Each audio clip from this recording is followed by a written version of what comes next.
This is the King Country Rural Roundabout, brought to you in association with Beef and Lamb New Zealand and the Trunk 88 FM, homegrown, right here in Taumarunui. This week on the King Country Rural Roundabout, I'll be talking with Tony Egan, Managing Director of Greenlee Premier Meats. And I'll also be talking with Lynn Neeson. Lynn is the coordinator for the Ruapehu Wanganui Regional or Rural Support Trust. She's also the Ohura Ward District Councillor. Robbie Paul will be speaking to us about some regenerative farming. And we'll speak with Robbie a little shortly. And then finally, Callum McCroskey is a local livestock agent with PGG Wrightson right here in Taumarunui, and we'll speak with Callum and we'll find out what innovative ideas PGG Wrightson have come up with to help farmers wanting to sell their stock. It's my pleasure to welcome Tony Egan, Managing Director of Greenlee Premier Meats. Good morning, Tony. How is it? Good morning, Brian. It's good to be on the show. Thank you. Tony, tell us about the current situation and what's happening at the meatworks and how we're moving forward. Well, I know it's been some challenging times down on the farm with the drought. I guess you could say we've had some challenging times in the processing sector as well with COVID-19 and the pressure of stock numbers as well. But I suppose if someone had asked me 6 months ago, what bubbles were and what social distancing was, I would have said bubbles come in a glass, and the more you drink, the less social distancing becomes an issue. But I think it's the other way around these days. You've got to live in a bubble and stay 2 metres apart. But, if you look back, to the start of the season for us, the bigger concern was actually an animal disease. It was swine fever in China, and that disease brought with it some real challenges for the industry because the Chinese government released their pork reserves and that lowered protein prices, and then, drought was starting to emerge across the North Island and down south as well. And then, we were sort of feeling like things were starting to gain some traction in a sort of almost not quite biblical proportions, but in a sort of a challenging year sense. But nothing prepared us for the COVID-19, which was truly biblical in nature. And we probably should have seen it coming better as well, with China having the problem first.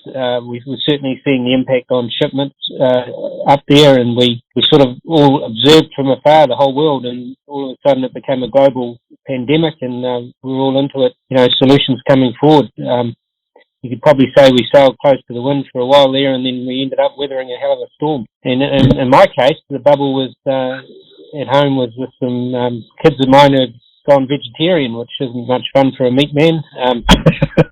We got more bubble and squeak in our bubble than there's mince on toast. But fortunately, I got the odd piece of meat into them, but they see the world in a different way, and that's fair enough too. Whether it's the climate they're worried about, or whether it's animals they're worried about, or whether it's the impact on their health. That we've got to come up with ways of convincing this younger generation that protein from the farm is a natural part of life. And yeah, I think it's interesting that, you sort of talk about young people. They are the ones that are looking to find new innovative ways and ideas that sort of, perhaps we didn't think of too much, but these young kids are really focused on where we go in the future, aren't they? Oh, absolutely. And, one of the more comical things during this COVID period, the stage 4 was a placard a Spanish lady put down out of her window, and husband for sale. And I thought, there's direct marketing for you. And I think we're going to get a bit more savvy on our direct marketing with these youngsters, try and demonstrate the attributes we have in our products, naturalness and all the rest of it. And I think the Greenlee Butcher Shop's been a really great example of that for us over the last month or so, particularly with the sales just going through the roof. This is our online sales. How's that working? How's that worked? Well, we had to commandeer the ballroom, we had to commandeer the lunchroom. We really did have a surge in interest, and quite interesting the demographics of the people involved. There's a lot of older people, 55-year-olds plus, made up a lot of it, people who didn't want to go out. People, wanted quality but didn't want to line up in a supermarket trying to find it. And we've learned a lot from it, actually, and we've also learned a lot about the needs of our local community as well. I understand also that you've donated a fair amount, tons of mints and so forth to the Salvation Army and a couple of other organisations at the same time. We have, and we've got the Greenly Foundation, which has been active for almost a decade now, working with social agencies on various projects. And so we had a lot of networks already and a lot of trust built up, and we knew who to call. And we picked the Salvation Army and Smith and DePaul because they're well-organised outfits and they've got good reach right throughout the region. And we decided to throw 10 tonnes of mint at them and try and help them because they were short of protein. We're getting plenty of donations of other groceries, but not necessarily a lot of meat. So we saw a need and we jumped on the chance to do some good. And we've since lifted it with some staff taking salary sacrifices to match the funding. And some of our farmer suppliers have donated cattle beasts to it, and we've thrown another 50 grand at it. So we're on to 15 tonnes now and we're still going. And I understand as well, something like $100,000 worth of meat to assist food banks right throughout the lockdown as well. Yeah, and that figure's grown as well. So we're quite proud of it, to be honest. And we've done a bit the same up in Shanghai, our biggest market, for the tradition with Chinese is you do give a bit back in tough times. And we've been supporting some homeless shelters up there as well with meat deliveries with our biggest customer, which we're really proud of as well. How difficult has it been to export there's probably no problem exporting it from here to China. Has that been fairly sort of a fairly easy process? Well, when I said before we've been sailing close to the wind, I think a lot of it has been in the logistics space. Ships been missing and that southbound cargo not being there to get containers easily from our northbound cargo. It's been a bit hand to mouth, sending chilled loads up and hoping that they get taken off at the right port, and all of those sorts of challenges we've managed to overcome and keep all our programs intact. The other point I'd make is that you realise how your customers are, and when you're in a bit of a crisis, and some of our customers have just been tremendous. We had one customer who asked us how we're going, and we said, look, we're doing well, but we desperately need some more face masks, and they found us 5,000 straight away and sent them, and then sure enough, another 5,000 came after that. So, real friendships, And I think that's it, isn't it? It's these friendships that are forged and they last and they continue. Everybody helps each other. Now, another thing I found out was that you've been involved in a strategic approach, Fit for a Better World, I think it's called, and I kind of looked at the link and so forth. It's fascinating. How does it work? What happens? I was seconded along with a number of other I guess you could call them thinkers, to join Lane Jager, who was the chair, and to come up with some innovative solutions for primary industries going forward. And you probably anticipate by the hesitancy in my voice, it was a challenging process for me because I'm a meat man through and through, and I'm pretty well grounded in the process of sending products to market. But as we went through that process of having a few meetings and talking about the environment and how everything needs to change in certain areas, I came to a new understanding myself about where New Zealand could sit in the world, and I really do think there's some wisdom in some of the things that have come out of that, and I think it's up to us now to find ways to make it easy for farmers to understand and implement the changes, whether it's around methane or whether it's around environmental testing. It's all very well saying we've got to do these things, but we've got to find ways to measure them and capture that measurement and do it in a cost-effective way for farming. So the job's only half done, in my view. It is going to be a long process, isn't it? And it's something that, as you say, the job's only half done. But what I'm seeing is that there's a group of agribusiness leaders that are really behind this, and I believe Beef and Lamb too are being pretty innovative and coming up with some really great stuff. I agree with you about Beef and Lamb. I think Andy Morrison's been a good chairman there, and he's tackling these big issues head on. He's got some great minds in his team who, do get knocked around a bit, and I know Feds have fired a few shots, which is fair enough. They keep us honest, but these issues aren't going to go away. So sooner or later we've got to address them, and we've got to get on and find solutions. And I think I joined the Beef and Lamb board about a year ago to bring a processing perspective, and I'm pleased I did, because I think I'm learning as I go, but I'm also hopefully contributing to some of the outcomes. What are some of the outcomes that are coming forward that are starting to take place now? The primary sector organisations, and I think there were 12 of them, got together and agreed the methane protocols with the government. So that's not just meat, that's right across the sectors. I think that was a demonstration where organisations who have a common sense of purpose can come up with a solution. And yeah, sure, it's going to require some reduction in methane emissions, but it also means we can still farm and we can still process, in my case, and we can still have a viable industry while we work towards those goals. And I think that's where beef and lamb and these other primary sector organisations have a really important role to play, is finding that common sense middle ground working with government. As I say, the problems won't go away, so we've got to find ways through the woods.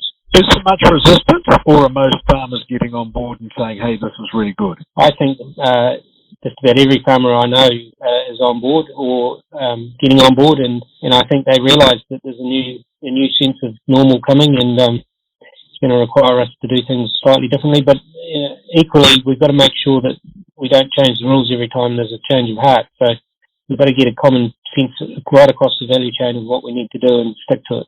I know, reading some information, the waterways are starting to get a little clearer too. There's been a fair bit of work done around that? Yeah, well, this whole Healthy Rivers process, we put a submission into that, and that's been a huge exercise, and I think has been timely because it's going to keep the government of the day focused on some of those outcomes as well, and there's some common sense in them.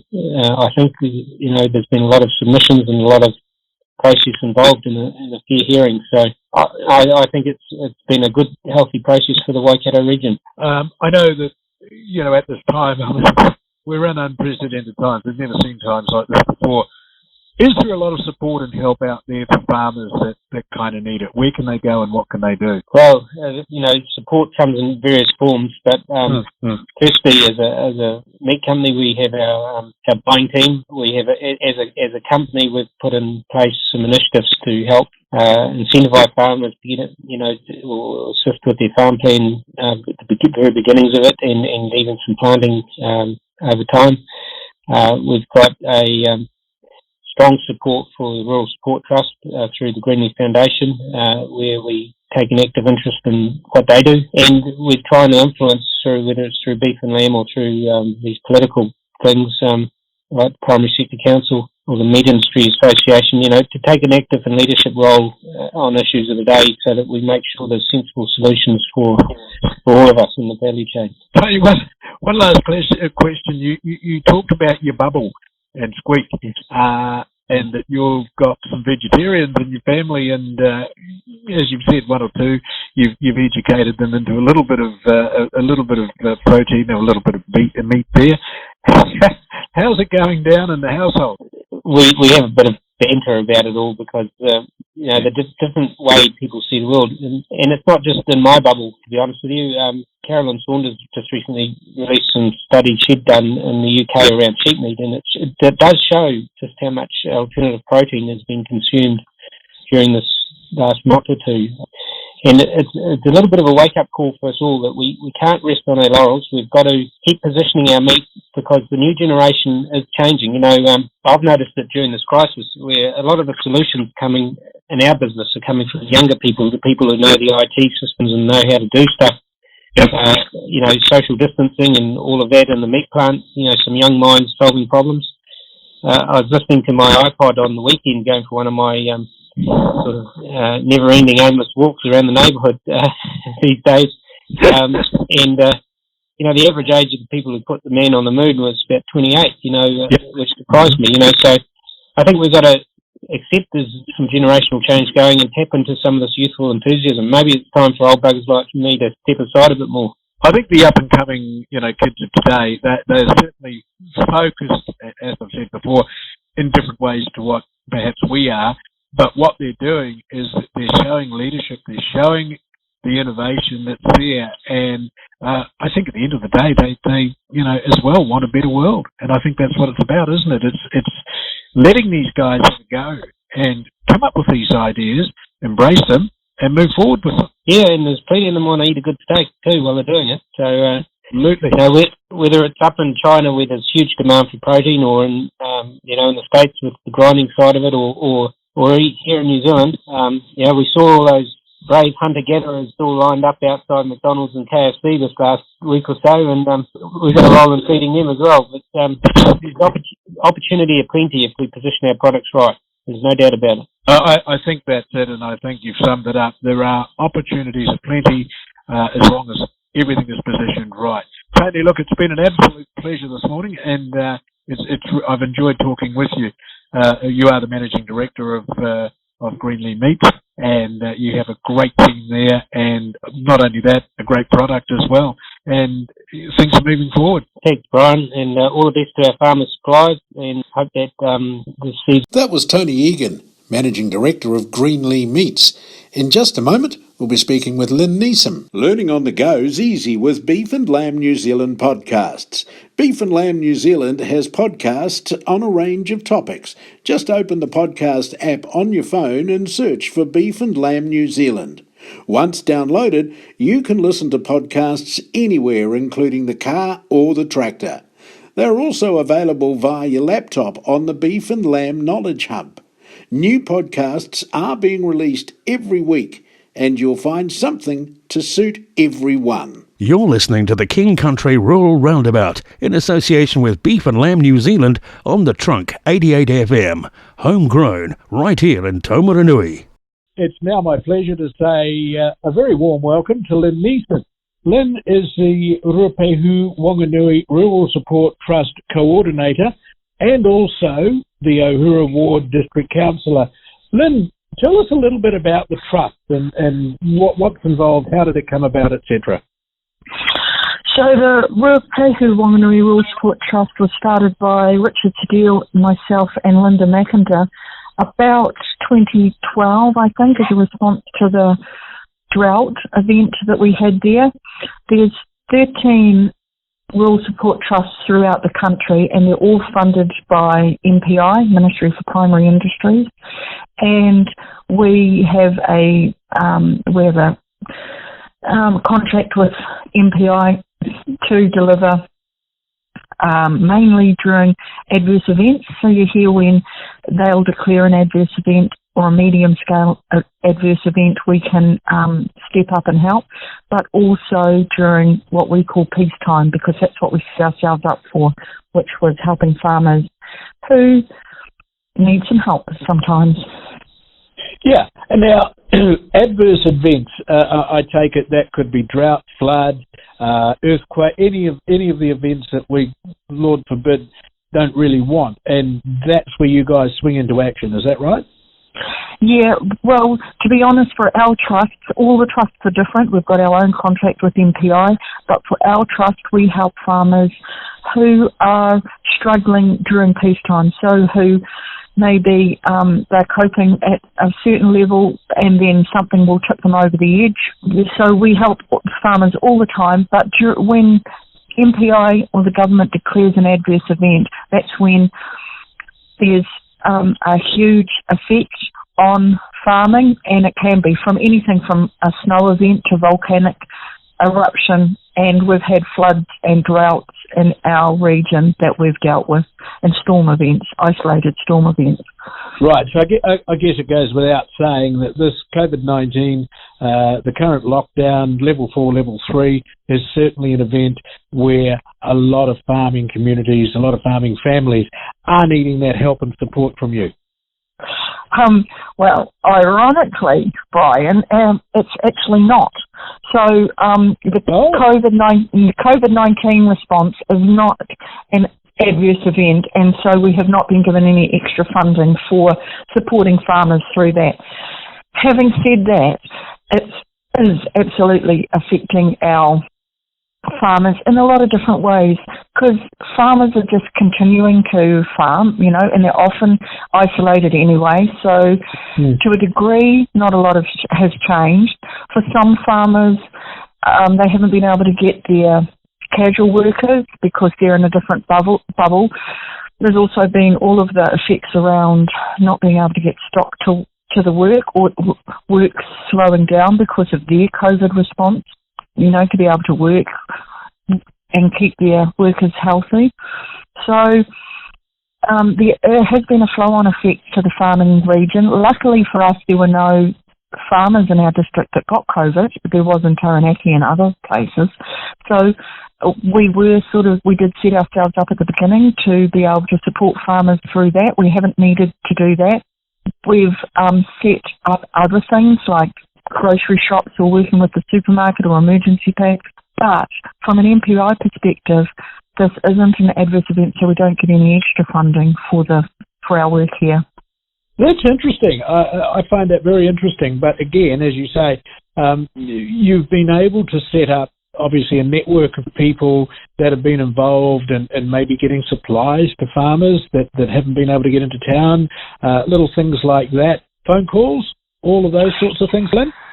Yeah, well, what we did right at the beginning was we instigated our phone tree effectively. We got farmers to ring farmers up every valley, up the valleys that they know, to find out, because we were looking for farmers that were over 70 that might not be able to get to the supermarket, right, or get into town for their supplies, or people living on their own, people that maybe had dependent children that couldn't come in.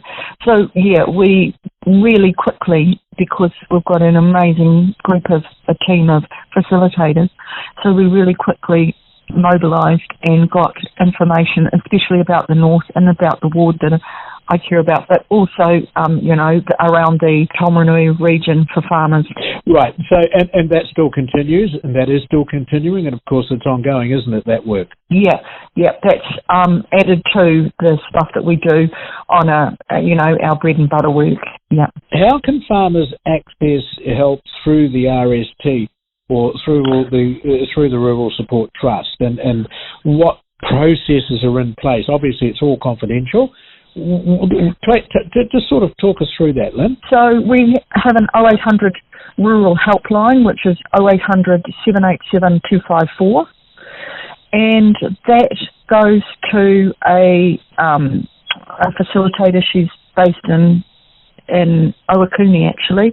So all of the calls, if anybody rings that 0800 787 254, they will get hold of our facilitator down there. She'll take a message and relay it to me with the basic details. Absolutely, all of our services are free and confidential. I will normally assign a facilitator who is a trained person, but just a peer, just an ordinary farmer, and so they will talk to the person who's requested for help and then work through how they can help them. The system's confidential, and I don't even know all of the details until it ends, and even then I get a debrief, but I don't need to know any details unless the facilitator comes to me looking for some sort of network for maybe banks. We sit beside a farmer if the bank's hassling them or anything like that. Are there a lot of people taking advantage of the 0800 number? There has been a spike. It sort of sits around, probably only one a week. Other people can ring us as well, like banks sometimes call us in, or family members, or neighbours even. There has been a spike most recently, and that's down to maybe people haven't prepared for the drought, and the drought on top of COVID has just exacerbated things. It's always a lot of things. It's never one individual thing. It's always, there's a lot of things. Putting pressure on a farmer, and then something will push them over the edge. Yeah, I think that is something that we sort of, heard last week about. A lot of farmers in the current situation have been sort of pushed to the brink a little bit, checking on stock. I mean, because that's paramount. And these, I take it, are the types of things that you come up against all the time. Yeah, when the people call out for help and then we find out what they actually need. Sometimes it only takes a couple of phone calls. It's amazing. Sometimes we need to get an expert help. We will get in mediators, or especially if things have got to a really bad point with the bank. And MPI and the government have put quite a few things in place that enable us to be more effective. So we're just a conduit, really. Sometimes people just need an ear, otherwise, or else others need a lot more work. That's the thing, isn't it? The support is there. It's available, as you say. It may be just an ear. It may be somebody just needing to sound off. But you're there to listen. Yeah, we're there to listen, and then we will help them walk through what they need to go through and help them out the other side. It's all free, confidential, and if you don't You don't have to take the advice or anything like that. It's just support when you've asked for it. I think that's the key to it, isn't it? It support, and it is the support that's available, through the RST, and that makes a big difference. Just simply knowing, doesn't it, that somebody is on the other end of the phone, will listen to you without offering and commenting or whatever the case may be, because quite often it's just an ERA. Yeah, and we don't judge. No judging. Everybody has a tricky time at some stage in their life. So the people, our facilitators are just people that have had a tricky time at some stage and know what it's like to go through it. So yeah, there's no judgment at all. And the phone number again is 0800 787 254. Yeah, that's right. Yep. That's the one, and people shouldn't be afraid of picking the phone up and dialing the number, even if it is just to sort of get something simple off their chest, because it all helps at the end of the day, doesn't it? Sometimes that's all they need, and that's what we're there for. Yeah. Now, just the other thing is that you're the Ohura Ward District Councillor. What are the challenges that are faced, under this situation? What are you facing? At the moment, it's been dry in my patch.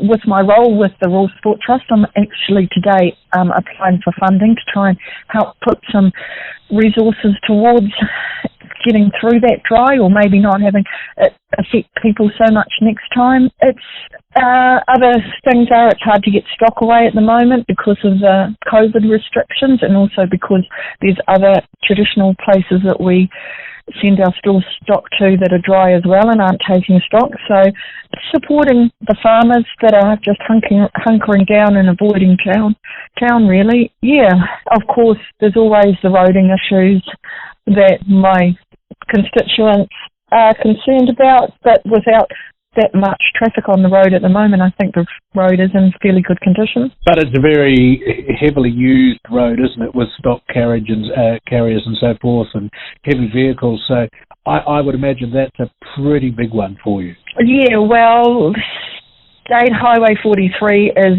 a state highway, so even if when that was out just before Christmas, that was a bit of an issue. But the roading network it's the lifeblood to get everybody to town, and absolutely that's one of the issues that gets farmers.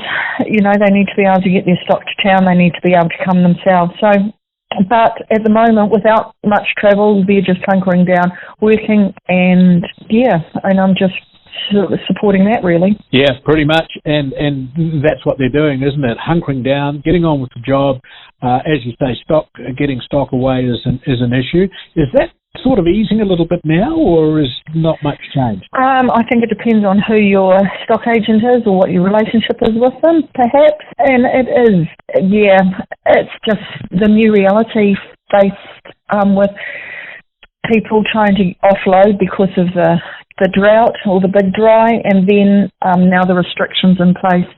So with level 3, I don't think it had much of an effect on how the works operate, but also it's great to see the sharers out and about a bit more, because they are sharing, because that's one of the big jobs sort of this time of year on. Absolutely, and I was talking with Willie last weekend and last Sunday, and he was saying that they were looking forward to getting gangs back out. They've got some challenges to overcome, but in the main, they were ready to go, and that's good to see and good to hear, because that's got to be a big concern right now. Yeah, just enabling the ordinary tasks to happen on the farm.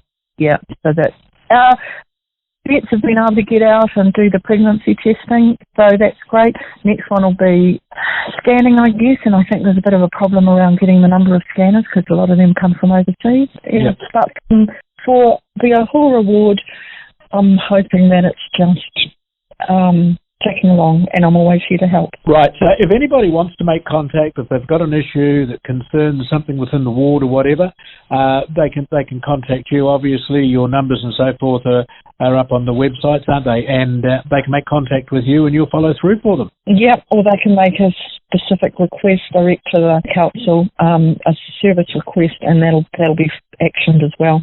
There we go, and they just lodge that with the council, and then it gets followed up by you as the ward, as the councillor for the ward. Is that correct? Yeah, that's right. Lynn, it's been a pleasure talking with you, and look, one parting shot. Well, there's a little comment.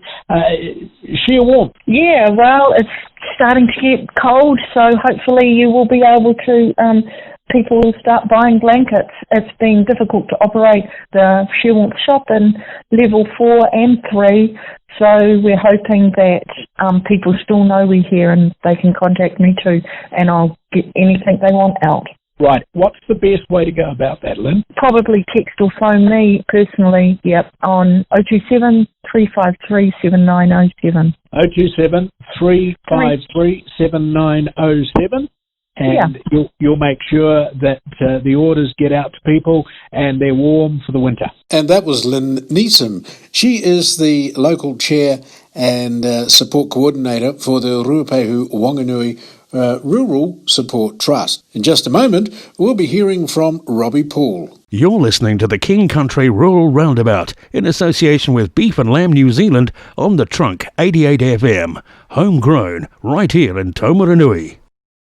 I'm talking to Robbie Poole. Robbie, of course, is a regenerative farmer, and he's been doing some pretty interesting stuff. Robbie, tell us a little bit about what's been going on. Oh, well, if you want to come here and make a start, it sort of got interested in this sort of way of thinking because it was, I'll go right back. You got my father, we used to always get our accounts back from the accountant, and we always used to have these meetings of, we've got to keep the costs down. And basically, the big one up the top was fertiliser, and nothing, no questions were asked. So that's got to go out. And I think, geez, that's a lot of money every year going into fertiliser. How could we change the way we do things to try and eliminate, or even just reduce it, to try and save some money that way? Yep.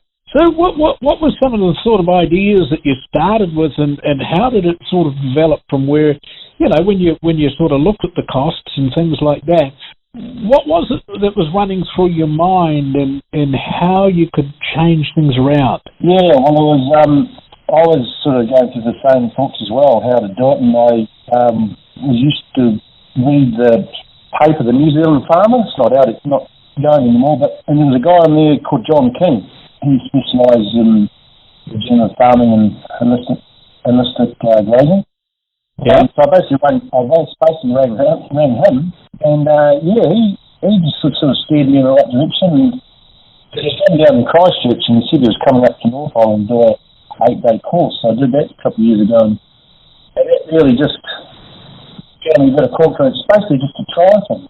Just to try do things differently than what you normally would do. So what are some of the types of multi-species of pastures that you've got on the flats? We go through a stage of like a winter crop.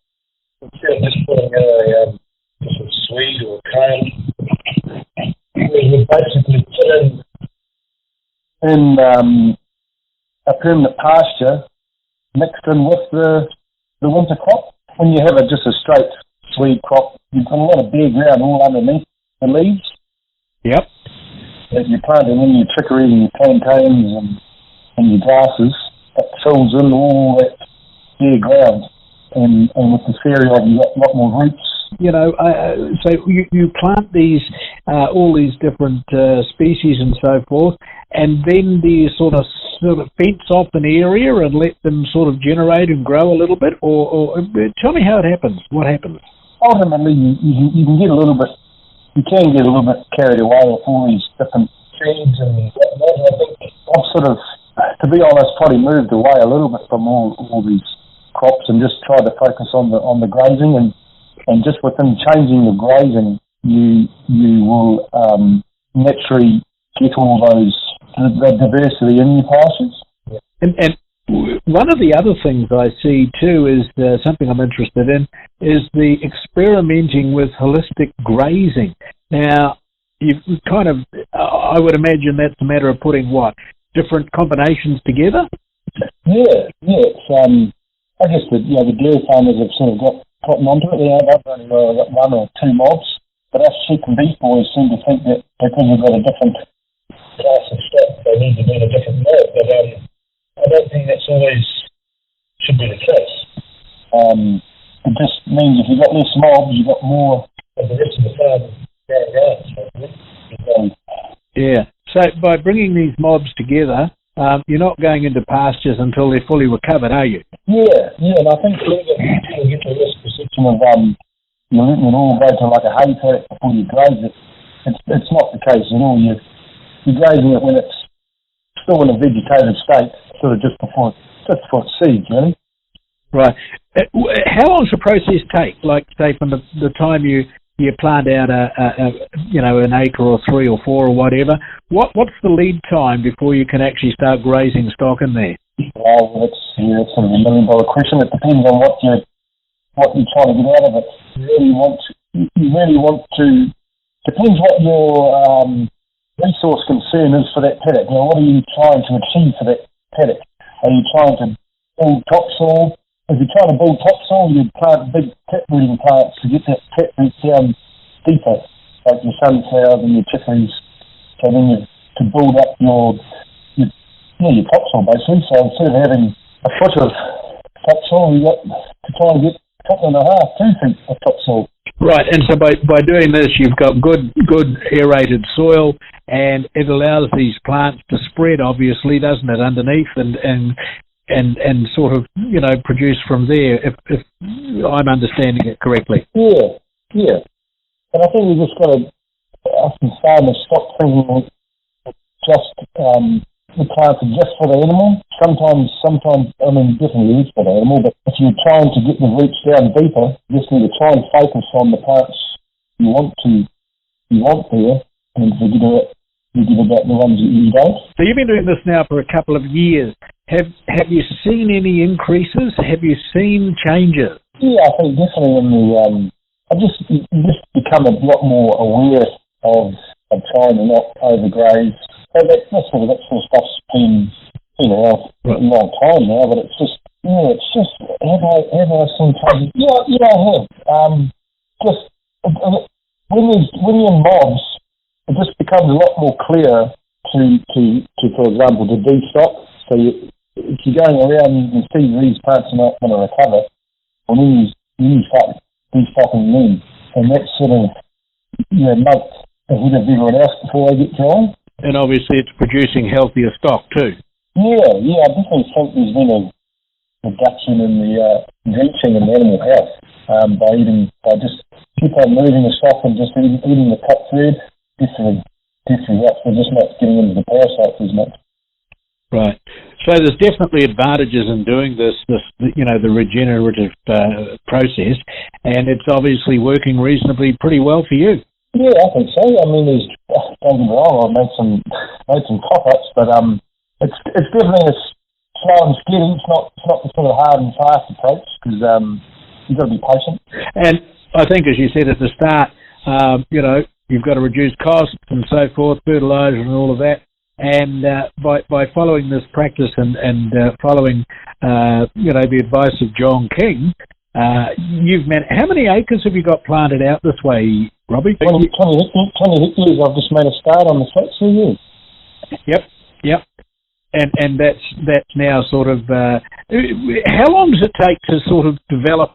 From the time you decide to I guess sort of plough the paddock and get the seeds and so forth. And what time frame are you looking at before you see some positive grass coming through and that sort of thing? You know what I mean? If you plant it in the spring or summertime, leave it right through and start grazing it in May, June. I mean, everyone's different. There's no real one frame.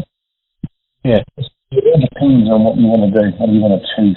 And how you want to achieve it and so forth. So it's a matter of planning it through the year and saying, okay, picking the seasons and saying, well, all right, this will go down in the spring, this may be in the summer, ready for the autumn and the winter, and so forth. And that way, it staggers as it comes up. If I'm hearing right.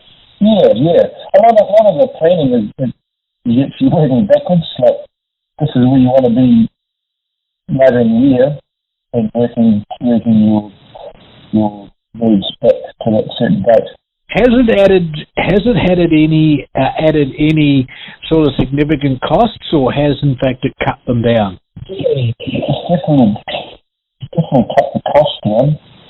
But there's a fine line to, and honestly, if you're working on it, you really got to get your timing of your grazing right, because to be fair, there's a lot of things that can go wrong with it.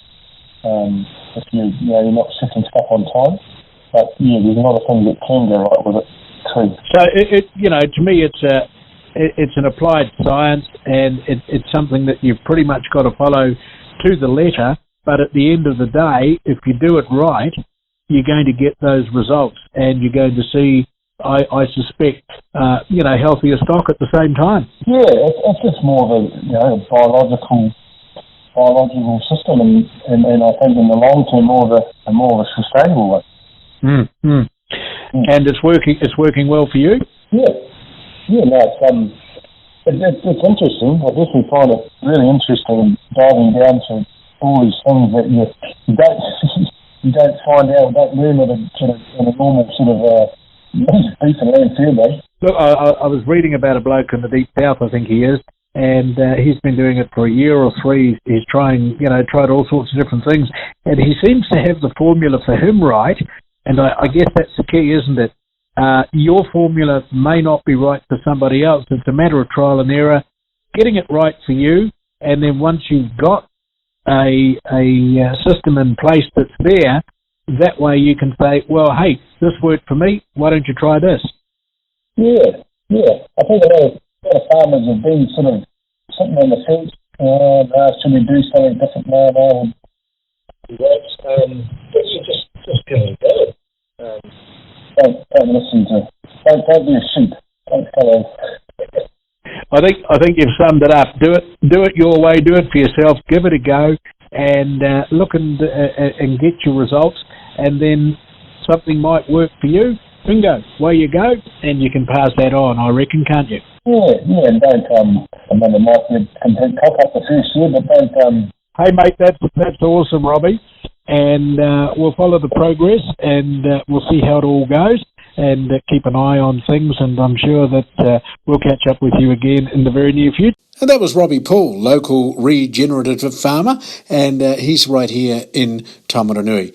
Coming up finally this morning, we'll be hearing from Callum McCroskey. He is a local stock agent with PGG Wrightson right here in Taumaranui. You're listening to the King Country Rural Roundabout in association with Beef and Lamb New Zealand on the Trunk 88 FM. Homegrown right here in Taumaranui. Facing challenges or looking to try something new in your farming business? The Beef and Lamb New Zealand's Knowledge Hub has a huge range of material from other farmers and industry experts to help you get the information you need to make informed decisions.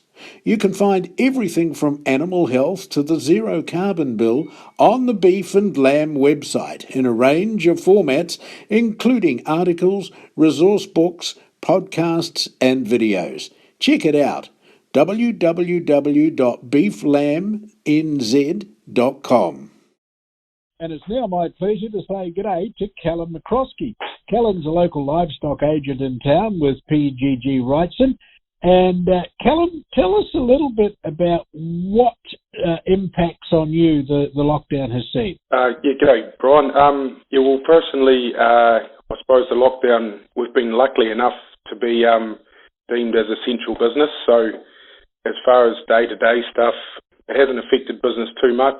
Obviously, there's been some pretty strict protocols that we've had to follow to make sure that we keep ourselves and our clients safe, other than a bit more paperwork and probably not doing as much day-to-day stuff, a bit more on the phone. We have been able to operate business as usual, which has been good. So really, in terms of preventing you from doing what you guys do best, it hasn't been too bad. How has it impacted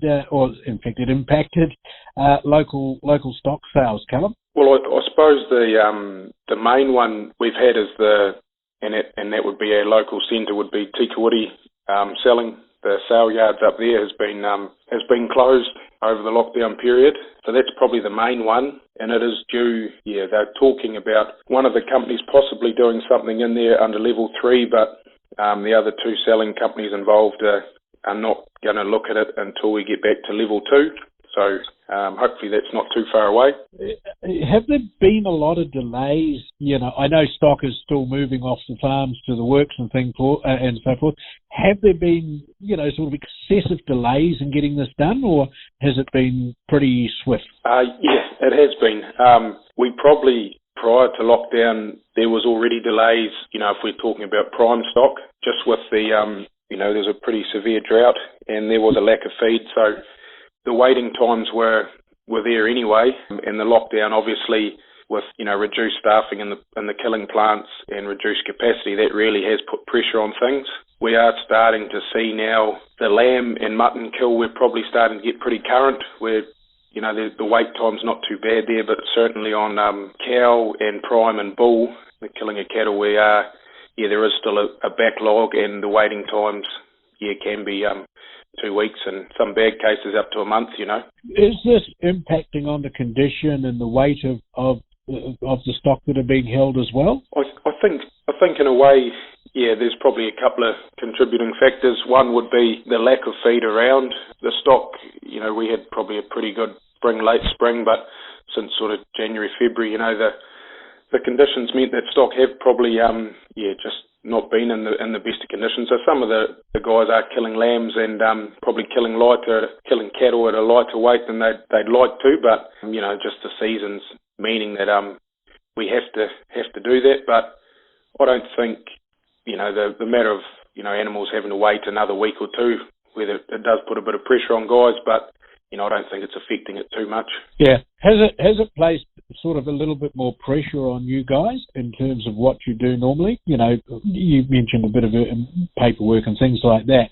Or has it pretty much been business as usual, but in an also slightly different way? Yeah, I think the pressure side of it, you know, probably relatively new to this game, but some of the guys that have been around for a long time, you know, they've said they've never struck a season like this, and it has put a lot of pressure on guys. Just, you're always trying to do the best for your clients, and sometimes it is tough when you can't, you know, do what they want when they want it. But most farmers, and they have been good, have been understanding about the season and the sort of situation we've got ourselves into, and, you know, everyone's sort of just working together to get through it, really. As far as, it's no different to the usual sort of process. It's just at times it has taken longer, and it's been a lot more organising to get to the result. But hopefully we'll get through it. I want to focus on something which I've been reading a bit about over the last couple of days, and it's something that PGG Wrightson have, and I understand they have developed. It's called BIDR,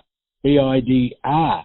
And it appears from what I'm reading, and I'm no expert here, seems to be a pretty good tool. Now, can you tell us how it kind of works? What happens here? Yeah, so the PGG Wrightson set this up, but it's open to different selling companies once you've been accredited. You know, different companies can use it, so it's not just a PGG Wrightson tool. What it is you're going, I suppose the process of it is going onto farm and obviously assessing the stock and getting some photos and videos of it and getting a good, you know, doing a sample weigh and a good quote and description of the animals, listing it online, preferably sort of 10 days to 2 weeks prior to the auction time. Obviously, the longer it's on there, the better advertised it gets.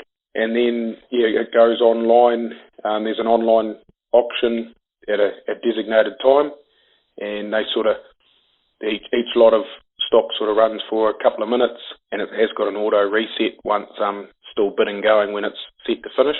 And at the end of the auction, if you're successful, then transport and everything else is arranged. And it's, I suppose the bonus of it is stock's going direct from vendor to purchaser without going through a sale yards, which is, sort of one of the selling points of it. So once again, what comes to mind is that during this lockdown, there has been a number of innovative ideas that have come forward, and as Tony Egan said earlier, it's a lot of the young kids, a lot of the young ones are getting in and coming up with apps and doing all sorts of things.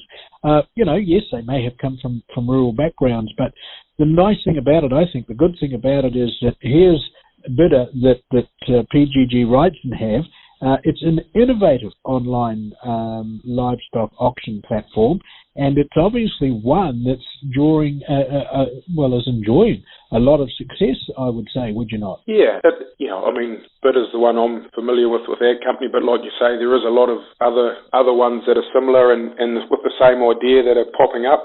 And I suppose it's, at the end of the day, it's about giving farmers as many options as you can. But yeah, it is going well, and there is just with this lockdown, it has been a push towards it.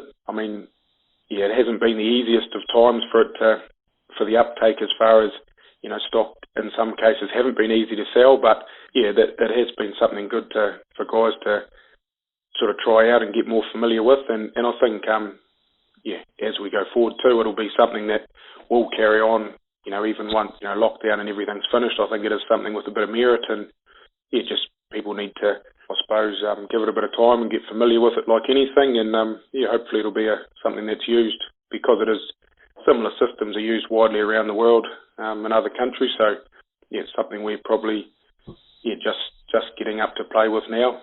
Yeah, now you've just touched on a little point there, and it was just running through my head thinking about it. There are a lot of places, a lot of stations and farms and whatnot that are owned by people that are offshore.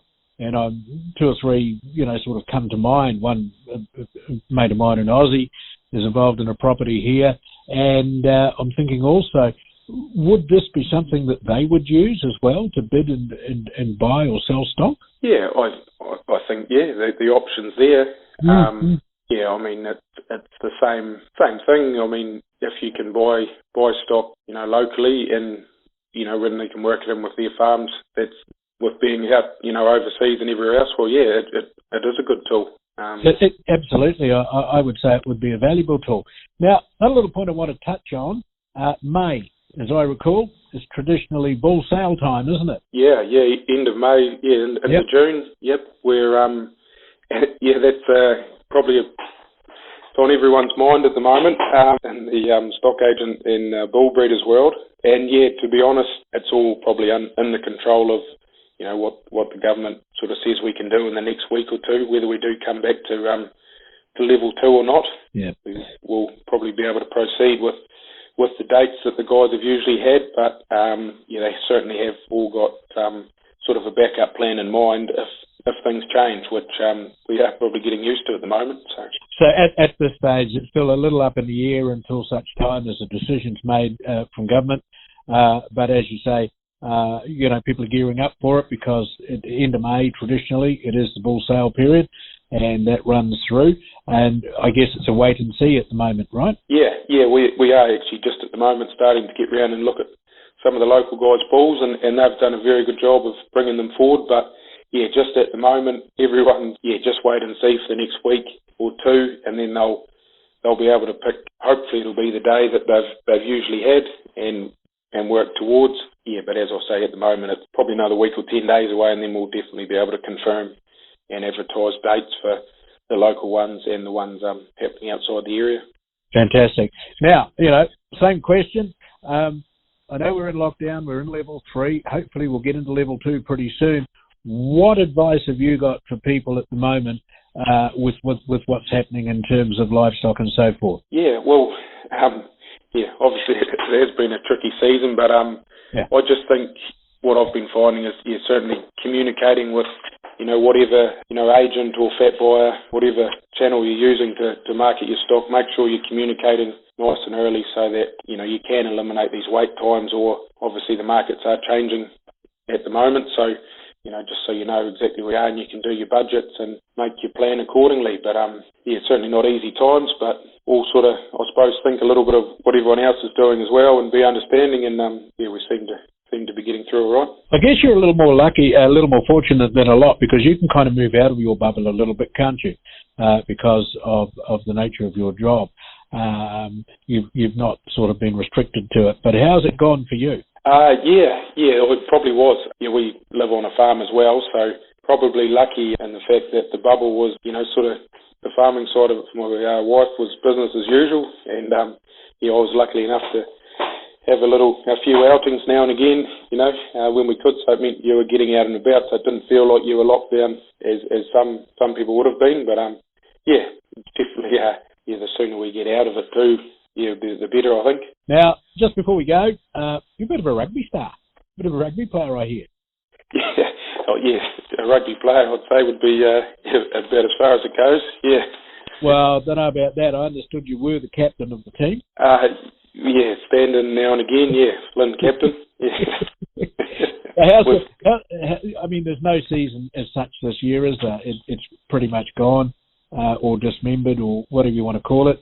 But are you guys still kind of training and keeping together as best you can, or are there going to be some games moving forward into the next 3 or 4 months or so? Yeah, so it's a little bit the same, bit of a wait and see.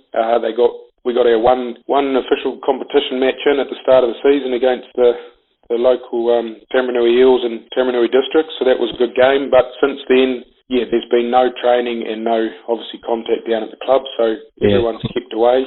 But there is talk, and it will be not a regional, it's not for the King Country Rugby Union to decide, it'll be from the New Zealand Rugby Union. Going forward, if we can start to get down from level 3 to level 2, there may be a possibility to start training with no contact, and as they go down the levels, probably level 1 might be playing with no crowd, and once we get out of it, obviously we can get back to it. But they are still looking towards that, but it would be into July at least before they can even think about playing any rugby. So at this stage, I suppose the boys will be hopeful to get back into it, but it might not be till quite a way through the year if we do get going at all. So just waiting to see, really. Righto, here's your plug. Give the boys a big shout out, and give the team a big shout out as well. The Taranui Eels. We'll get back to it. Hopefully not too far away. Hopefully everyone's had their running shoes on while they've been in lockdown. I've seen a few training videos, over the course of the last months. I mean, I guess you're doing a bit on the farm as well, keeping fit as best you can under these times. I guess it's like that, isn't it? Yeah, probably. Like everyone, not doing as much as I should, but anyway, I think you've got to get out and get a bit of exercise now and again. Callum, look, it's been a pleasure talking with you, and of course, you are a local livestock agent with PGG Wrightson, and some great stuff there around bidder. Very, very interested in that, I was too, and I do thank you for your time. Good, thanks, Brian. That was the King Country Rural Roundabout, brought to you by Beef and Lamb New Zealand. Be listening same time next week for another edition of the King Country Rural Roundabout in association with Beef and Lamb New Zealand on the Trunk 88 FM, homegrown right here in Taumarunui.